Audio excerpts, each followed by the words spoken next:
What's going on, folks? Welcome to yet another episode of our NFL Preseason Breakdowns. And today we are talking about the AFC North. So, the black and blue division of the AFC side of the NFL. And today I'm doing probably one of the most fun divisions to talk about. Flash. So, what's going on, Flash? What's up, y'all? How you all doing? It's good to be back on Penalty Talk, talking a little bit more, as I am still preparing for other important stuff that's happened in my life. I've spoken about that in another podcast. Excited to talk about the AFC North. AFC North is definitely top tier football content out there, and it still is going to be this upcoming season, whether you like it or not. It's a very physical division, and it'll be rivaled by the AFC West this year as far as physicality, I think. Definitely. I think AFC West might have edged it out this year for once, but this is still probably a division that could send 3 teams into the playoffs. Possibly. Possibly. There's a lot of unknowns we do have to question, so there's a lot of intrigue in here, and I'm glad I get to cover this one. So let's go ahead and dive right into it. So we're starting out with the Baltimore Ravens, the big bad Ravens. First and foremost, I do want to say rest in peace to those 2 players that have unfortunately passed away. Oh, yeah, most definitely. Condolences to their families. Tony Saragusa and Jalen Ferguson both passing away back-to-back days. Like, that's insane. It's insane. I'm honestly, like, I don't know. Maybe you shouldn't believe in coincidence. If something like this has happened, I mean, I don't know if it's natural causes or if it's a homicide, but it's something. No. Well, Saragusa was 55 years old. I don't think that was a homicide. Oh no, that one maybe. They didn't say entirely what happened to Jalen Ferguson, but that wasn't a homicide either. But, it was not. All right, thank God. But yeah, let's dive right into this. So first thing we start out with, Baltimore Ravens. Last year, finished in last place in the division. 8-9 was the record. Coming into this season, their key games included a road trip to New England that is going to be pretty tough, in my opinion. Home game might reignite an old rivalry, actually, to be honest. Yeah. And you got 2 quarterbacks that deservedly are going to be where they deserve to be long term. But yeah, at the Patriots versus the Bills, that could be a playoff matchup. It could definitely be. It might be an old playoff matchup rivalry that's going to be reignited since 2012 when Joe Flacco and Tom Brady always went at it in the AFC championships. Yes, and then versus those were the days. At the Bucs on Thursday night, the night before homecoming. The day before. No, 2 days before homecoming, and then at the Steelers as well to end off the year and everything. You mentioned the Bills as well. Hmm. Did you mention the Bills? Yes. Okay, I didn't catch on. Yeah, key additions: Kyle Hamilton in the draft, and then also Kyle Fuller is also added to a very interesting secondary. Key losses were just Tavon Young. I'm surprised they didn't put Marquise Brown in there. That's right, Marquise Brown as well. Another key loss, my fault. I wasn't thinking about that at the time, honestly. I was thinking about, I don't know what I was thinking about, honestly. I was probably thinking about getting to the Lightning game and just watching that at the time. But, tonight's game 4 when we did this recording. Hopefully it comes out very well. Yeah, we'll see. But yeah, I was not thinking about Hollywood Brown. I don't know why, but I'm more associating him with the Cardinals and stuff now. But I want to start off with this now as you speak of Hollywood Brown being gone. He needs his money. I agree he needs his money. He's earned every penny. Every penny. Why are they playing games with him then? I don't know. Are they setting him up for failure? I don't really think they're setting him up for failure, but I do think that, he deserves to get his money and he needs to. He deserves his new contract. I'll say it that much. Yes. And I honestly say this because I look at Deshaun Watson's contract, and Deshaun Watson may not even be on the team week 1. He might be. He may not be. Who knows? He may not even start. They have Baker. He may not even play. He might be in prison. Who knows? Actually, prison's too far. It's not a criminal case, unfortunately. I mean, but still, like, I mean, let's be real here. Like, we need to, like, he needs to get his money. He deserves to be paid. Exactly. What he's done up to this point in the league, he deserves to get paid. And it's criminal that he's not been paid yet. He's on a 5th-year option. Like, no, you guys need to pay him. You need to pay him. They need to give him his money, without a doubt. I mean, if Deshaun Watson is making money for being out of the league for some time, and possibly be a liability, and he's getting $200 million, I mean, something isn't right. That being said, though, if I'm Lamar Jackson, I would. And you know what? People might think I'm crazy, but maybe he should not get the max, and maybe he should get more like a team-friendly deal so he can get some protection, so he would not get hurt as much. I agree. That is my point of view. Even though I know everyone out on social media and stuff is like, oh, he should just get his money. Oh, take all the money you can get. You'll never get that money back. I'm like, with all due respect, if he wants to make a career out of football, he does need his protection. So Yeah. that, No, that is where I'm disagreeing hard with over there. I agree with that.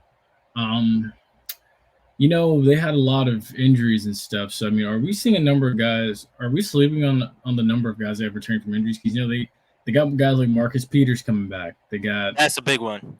yes. I mean, like they had a lot of guys that were hurt last year that honestly did not see the field last year, and I think that's the reason why they finished in last place. So I think that honestly, if they do manage to get these guys back, they are a potential threat to the Bengals, and I think that they could outdo definitely by a long shot the 9-7 Pittsburgh Steelers. Oh, Pittsburgh Steelers is another question that needs to be answered. We're gonna get there. We're gonna get there for sure, and obviously this is AFC North. I mean, you know what? I have more faith in the Ravens as of right now versus the Pittsburgh Steelers. I can get that. I think I should say that right now. And you know, people are like, "Oh, Flash, I thought you liked the Steelers more. I thought you said you spent the night in Pittsburgh and you liked the Penguins and the Steelers more. Why are you saying the Ravens are better?" Listen, you know what? At the moment being, Pittsburgh is without a quarterback at the moment. They lost some key guys, even though they've been suspect guys, and especially what's his face? Oh my god, the name's not even in my head. We'll talk about Pittsburgh later, but without it. But I mean, honestly, look, Juju. It was Juju I was thinking of. Oh, true. Yeah, but I mean, look, honestly, in the grand scheme of things, if they are able to overcome those injuries and get everybody back and stay healthy, I mean, like them at number 2. Like, honestly, look, let's be real. The Bengals finished at 10-7. The Ravens finished at 8-9. This division race was a lot closer than a lot of people thought. Oh, definitely. I mean, heck, if Lamar was healthy, I mean, I think they would have been in the playoffs, and the Browns would probably be the ones going home. If they didn't have all those injuries, I think that they would have won the division, and they would have been like the top seed in the playoffs, one of the top seeds. They would be one of the top seeds. To go as far as saying better than the Bengals, I mean, that's a hypothetical what if. I mean, and I counteract that by saying this. Look, they were 8-9. Cincinnati was 10-7. Cincinnati wasn't that much better. Cincinnati may not be much better, but they do have a better all-around team in some aspects. They do now because they've got more money to spend. Well, now they do, but I'm saying like even last year's team, judging the fact they took out Patrick Mahomes in the playoffs and stuff. Oh, true. That's true. And that actually... I mean, the Ravens, you know, you're like, is this a team that could take out Patrick Mahomes and those Chiefs in the playoffs? Mm-hmm. That's... And you know, we did question the Bengals, but the Bengals got it done. The Ravens, on the other hand, it's just questions that needs to be answered. So that is my argument to that. And that now brings us to the Cincinnati Bengals. I'm actually glad we're doing this number 2. I mean, they were 10-7, Super Bowl runner-ups, AFC champs. Key games this year include a road game in New Orleans, which is a big deal, a game on the road in Pittsburgh, a game on the road in Tennessee against the Titans, and then they get the Chiefs at home, so the Chiefs have to come to the jungle to play against the Bengals, and then they have a date with the Bucs in Tampa. And then they It also says versus Buccaneers, so it's it's not. at It's not a double. it's in Tampa. It's like a week before Christmas, I believe. Okay, Yeah, I just want to clarify on that because I didn't see yeah, at Buccaneers. So that's my but fault. it makes sense why you say versus Buccaneers because we're Tampa locals. It's a fair Yeah. mistake.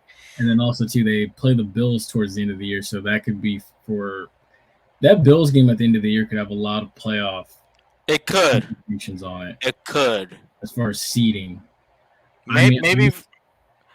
Come on.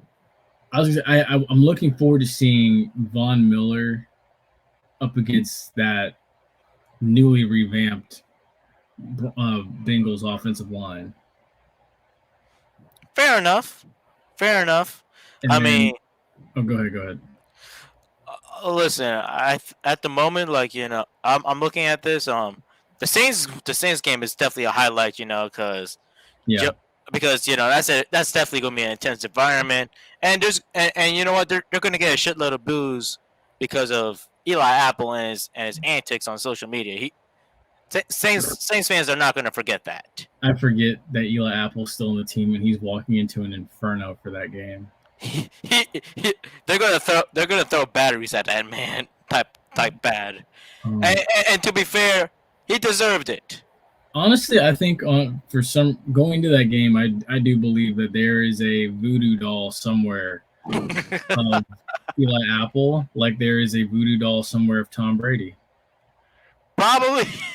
I am a firm believer of that. Their key additions were, and they added a lot of pieces. A lot Alex of people. Kappa, Hayden Hurst, amongst others. And then I like as well the too, Hayden Hurst one. they didn't really lose any key pieces, although they should have lost Eli Apple. Should have dumped him. I would have dumped him too. I'm surprised they kept him, but They should have left some him alone. Bengals fans still liked him, even though he's meh. I mean, I think for the antics, it kind of damages the culture and stuff a little bit.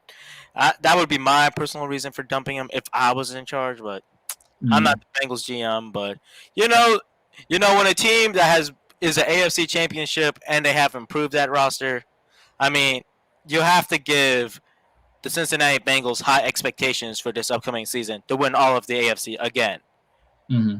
You gotta give them that expectation. It's AFC Championship or Super Bowl championship, or your season is a failure. True. Bearing injuries. And I think we can all agree where their weakness is, honestly, as far as we could point to one particular player at this moment. Did his name start with an E? His last name is a fruit. Okay, so I think we both agree with this one. It's Eli Apple. Originally, before these additions, we would say the Bengals' offensive line, but now, no, because I mean, look, he got sacked the Super Bowl record 7 times? 7 times. He got hurt in that game too. For crying out loud, I believe he twisted his knee. With his meniscus or something. Yeah, he twisted his knee and stuff. So, no, I agree with you. But yeah, I do think that the secondary is still a little bit of a weakness. I know they got Jesse Bates and stuff. But Eli Apple. To be honest, the Bengals secondary, aside from Eli Apple, they did step up when it mattered. They did, but I think Eli Apple alone got just exposed in the Super Bowl by Cooper Kupp and Odell Beckham before Odell hurt. Oh yeah, I mean, and he was like talking so much smack too, and it's like, you guys still kept that guy after all that.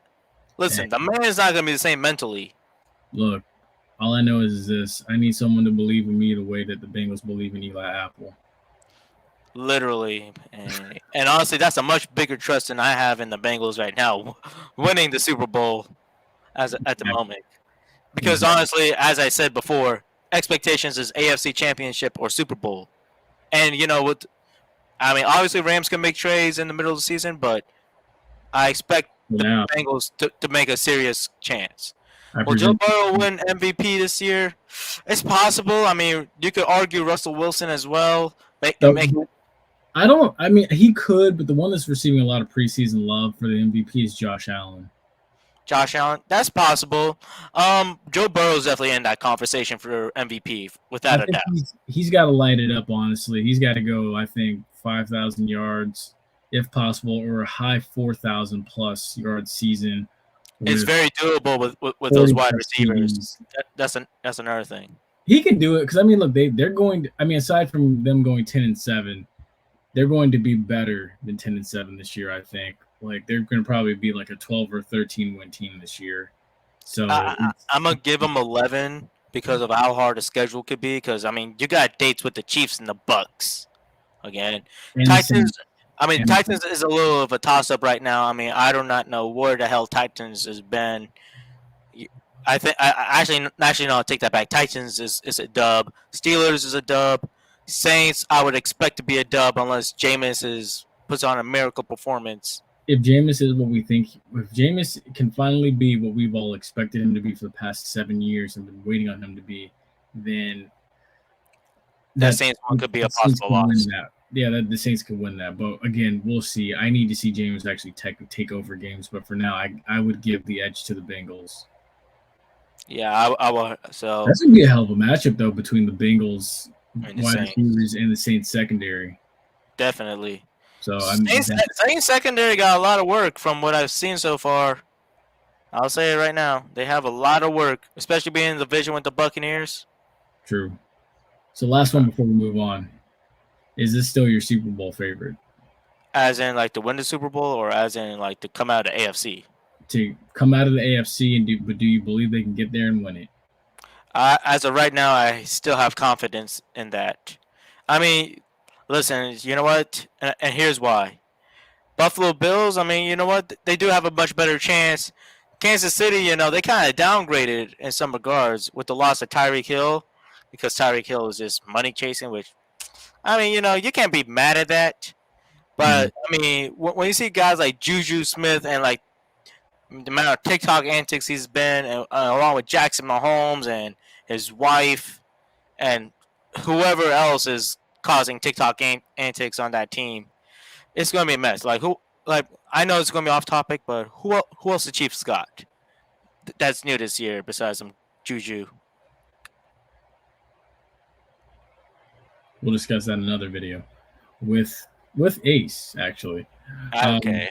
Because those additions do matter a lot in terms of the Bengals going back, and as far as I'm concerned, I think the Chiefs have downgraded from that mediocre last year's season, to be honest.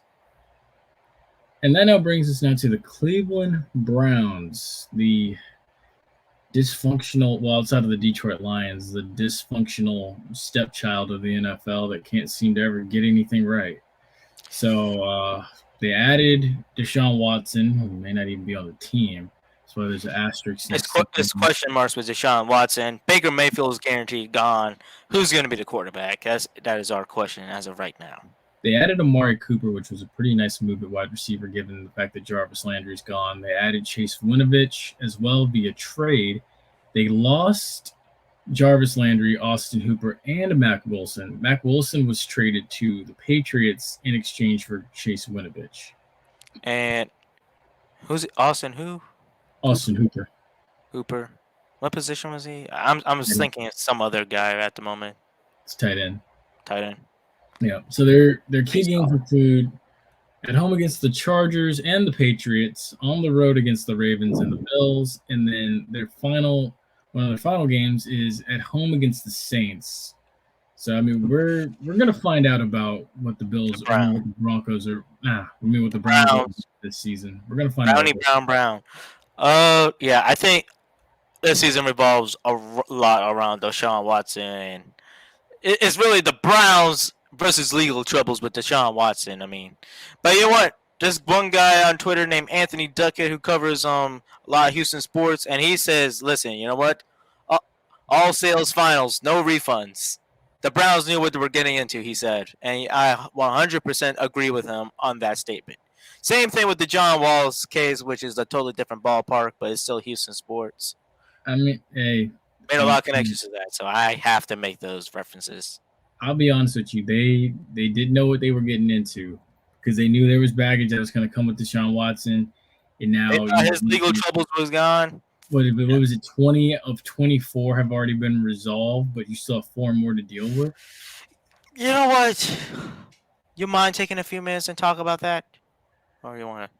Look, honestly, I mean, the only thing I'm gonna say is this. Look, I'll answer this question like this. I don't know if he's going to be on the team, so you need to honestly, at this point, what I would do is you still need to give Baker Mayfield the first team reps. As disrespectful as you have been to Baker Mayfield, and honestly, I think this is one of those situations where Baker Mayfield can say, you know what, look at God, because I can honestly be one of the very much difficult people to deal with right now, and let you guys suffer.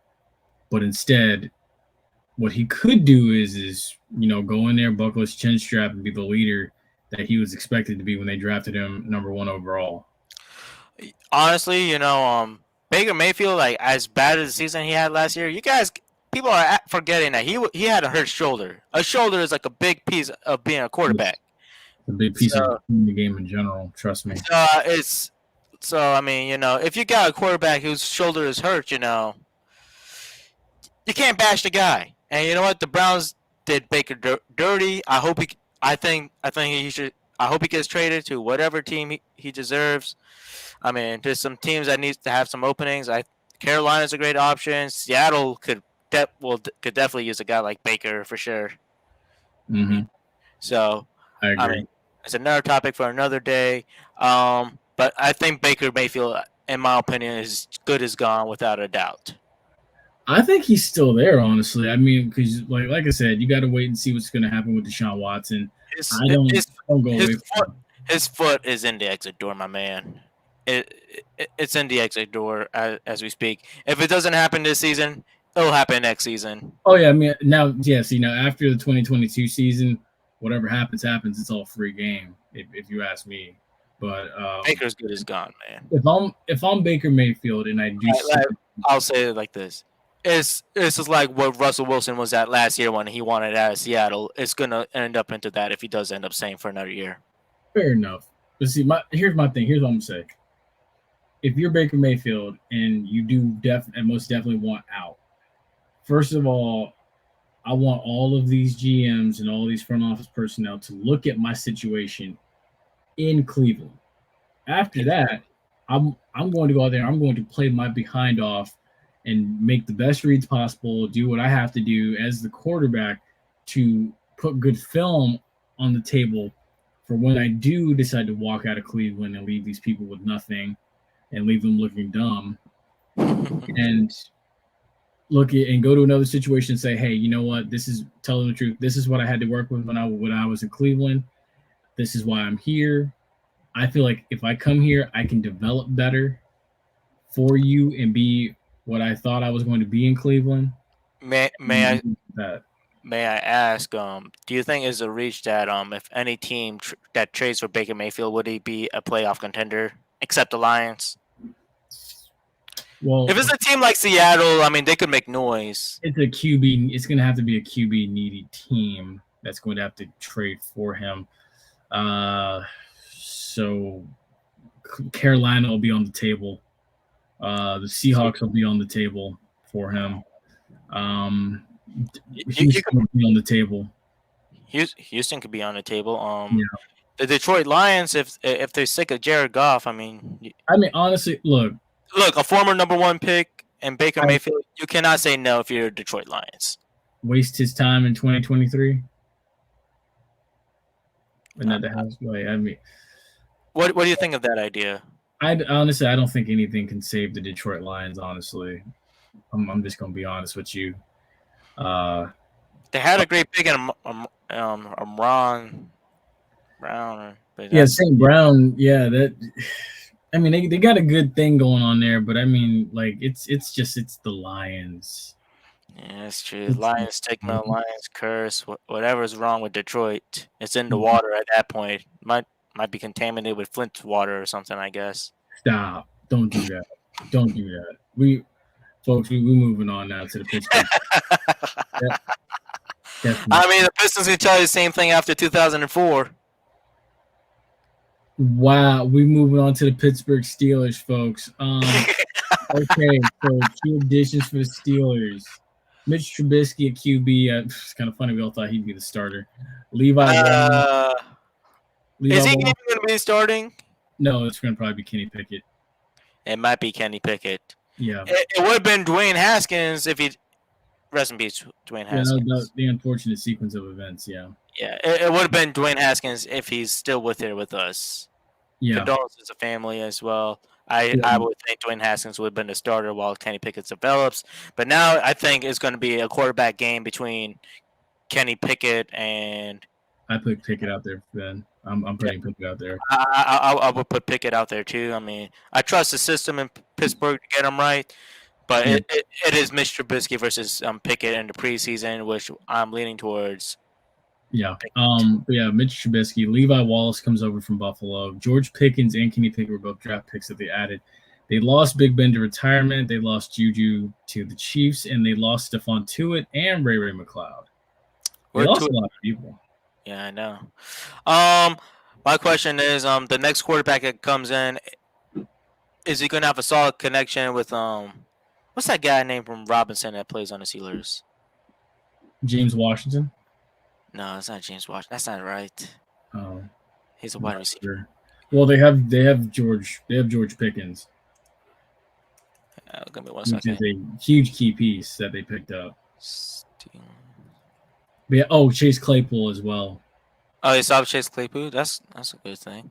I mean, Najee as well. Deontay Johnson. That's what I was looking. Okay, that's the kid I was thinking about. Deontay Johnson, James Washington, Chase Claypool. They have a great running back in Najee Harris, as we have seen. I still also like they have. Oh my goodness, T.J. Watt. That is a major piece under defense, and he's still going to be. I think he might be top defensive of the year candidate for sure. I mean, and they still got their 5-year man, Minka Fitzpatrick as well, who came from a bad situation, and Mike Tomlin put him in a good situation. Speaks a lot about coaching. Oh yeah, no, this is one of the more consistent franchises that actually know how to run a proper franchise, unlike the team in Cleveland. Yeah, so I mean, like I said, this is why I do think that the Steelers will be. I don't know if they take the division this year, but they will definitely be. They'll be up there. They've went 9-7. This is, like I said, this division was very close, and it's going to be another punching bag again. Like it's going to be brutal this year. It could be 3, and then the 4th team way out of it, or that 4th team, the Browns, might be in the mix, assuming the Deshaun Watson case. You have a road trip to the Bengals early in the season. You play the Patriots at home. You have to go to Buffalo and play the Bills. You have to come. You have the Bucks at home. You have the Saints at home. Those 5 games in general are just brutal. It is brutal. I think the Steelers could pull out the Patriots one. Assume depending on how Kenny Pickett does as quarterback. I could see the Steelers winning that one. They could win against the Saints. They could. And then there's just a lot of unknowns going into the season. It's like the season's on a whole reset, with the exception of the Bengals and the Rams. I agree. I mean, as y'all are aware, I have a recent new fandom in the Steelers. As I admire this. The fans' passion is there. Pittsburgh is actually a really nice city and is very underappreciated. And you gotta respect their fans. I mean, it's a very dedicated fan base, and I actually like that for the Steelers. True. But yeah, now this one. Will George Pickens be everything Juju was supposed to be? George Pickens? Listen, you know what? I don't even know, man. It's too soon for that conversation. He will be a great wide receiver, but I'll say like this. I'm gonna say like this. Every player is their own player. I can't just go out and blurt out saying he's going to be everything Juju's supposed to be. George Pickett's his own man. I'll say it like this. The last Georgia running back that the Steelers took turned out to be one of the best decisions they ever made. Hines Ward. If they can get at least half of that out of George Pickens, that's a great thing for them, honestly. But Pickens is going to be a wide receiver, correct? Yeah, Pickens is a wide receiver. And so is Hines Ward. Okay, so I mean, UGA product. Okay, so I'll say this: Pickens at wide receiver. I think he'll have a great season, and of course, Najee Harris is going to be Najee Harris. I think he might even make more noise than Derrick Henry. Maybe. It's far fetched, but it's believable, Especially that when you have a brand new quarterback in your system, Najee Harris is going to get a lot of looks. That being said, though, the He AFC is. North defense is a lot tougher than the AFC South. He is, and that's very true because a good running back will bail out a quarterback every time. So and plus Najee Harris he's kind of like a He more got 1 year physical. under his belt as well. A very impressive 1 year under his belt, and I Yes, expect him to go off of it. yes. Alabama has not let me down in quality running backs. Yes, I mean honestly, I think yeah, Najee Harris is going to be Mitch Trubisky's and Kenny Pickett's best friend this season. So I agree with that statement. I think we shall see. And this is a simple yes or no. Do you think Kenny Pickett will be the next great QB in Pittsburgh? Listen, I know he likes to use his feet. My question is his accuracy, because when you have those kind of weapons out there, Yeah, especially Deontay Johnson. I mean, that Deontay Johnson and quarterback connection is going to determine a lot, because whoever was the backup last year didn't have that great of a connection with Deontay Johnson, while Big Ben did. Oh yeah, Mason Rudolph. Yeah, so that is what I'm going to be focused on in the Pittsburgh Steelers. If Kenny Pickett has that great connection with Deontay Johnson, Pittsburgh is going to make a lot of noise. Look, he can't go any lower than Mason Rudolph. So I honestly, he's got to be somewhere in between Mason Rudolph and Big Ben. he can't go any lower. Like, so it's. I mean, as I'm saying, that connection between Big Ben and Deontay Johnson was a much better connection than him and Juju, for crying out loud. And and you know what? I think if Pickett is the quarterback, that he's going to be number one again this upcoming season with Claypool and Pickett and Pickens. I mean, so we shall see. Yeah, we shall. I mean, listen, I'll say this: if Kenny Pickett is the guy that could take off, they're going to beat the Patriots.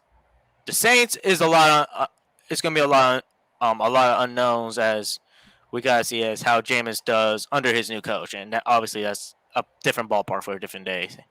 And we can't even assumption off of week 1. We have to make that assumption off of like week 4 or 5. Mm-hmm. So we'll come back to this without a doubt, but I'm liking the Steelers. I mean, even if you want to call this a rebuild, it's a very good rebuild position they are in. So now we finish this now. So what is your predicted order of finish for this division? With the amount of unknowns there are, there's a guarantee, and that Bengals will be number 1. Okay. I do think the Browns are going to be the last man out, just because how the team is built. They don't have a whole lot of good DBs and stuff. So even if Deshaun Watson plays, those DBs are not going to be bailed out by against quarterbacks like Lamar Jackson and oh my God, and Kenny Pickett, for crying out loud. Like if Kenny Pickett could throw those dimes, I would like Steelers at number 2. Or the Ravens. I mean, that is just a hard call to say. So it'll be Bengals, Steelers, Ravens at 2 and 3, and then Browns at 4. Even with Deshaun Watson, it is a very bold statement, but I think I'm gonna have to stick with it just because of how much questions I have for that Browns defense. While the Bengals, Steelers, and Ravens, even knowing the Ravens are going to be back healthy, I still like the Ravens defense, and that could mean a lot for the Ravens. So I'll say this: I'm gonna give how I think it'll fall is I think for now, it is the Bengals division. I think the Bengals are the top team. Without a doubt, that is the top team. After that, I think the Ravens, with all the injuries and everybody coming back healthy, I think that's the second best team right now. Third place, because they have an unproven QB thing going on with Kenny Pickett and then Mitch Trubisky. I'm gonna go with the Steelers in third, and I do think the Browns have too much drama going on with litigation and Baker Mayfield and all this stuff. I got them coming in last, but I think it's gonna be close again. Deshaun Watson is going to determine if that division is going to be a dogfight or not, for crying out loud. Yeah, if Deshaun Watson can overcome his litigation and legal issues, then I think they'll be okay. But for now, I definitely got to still say I think the Browns are going to finish in last. I mean, I'll be honest, his speeches and press conferences do not convince me he's innocent. They do not convince me. Exactly. I'm gonna say it that way. One asterisk between the Ravens and the Steelers I need to make as well is Ravens O line. That is another deciding factor in how they do perform this season. It is a huge one for crying out loud. As we saw last season, Bengals O line didn't look so good, and you know what? T.J. Watt is still in Pittsburgh, and the Bengals D line is pretty solid as well. I mean, for crying out loud, Bengals acquired Zach Carter, who is like an amazing D lineman that the Bengals could really use on defense. Great locker room presence, by the way. He's a funny guy. Bengals fans will love him. It's true. But folks, yeah, that's why I'm speaking so highly of Zach Carter. I'm very biased for that. Oh yeah, that's right. Yeah. With Hillsborough. Yeah. But folks, that's going to do it for us on this episode. We appreciate you viewing this, and we hope you've enjoyed it as much as we've enjoyed bringing it to you. As always, follow us on all the social media platforms down below on the ticker below. Be a friend, tell a friend. It's been a lot of fun talking about the unknowns of this interesting division with a hard but interesting division, I must say, for the AFC North, as we do have some unknowns that need to be. Well, let me rephrase it. Some X's that need some Y's to be answered. Tis true. But yeah, as always, stay safe, stay blessed. We'll see you on the next episode.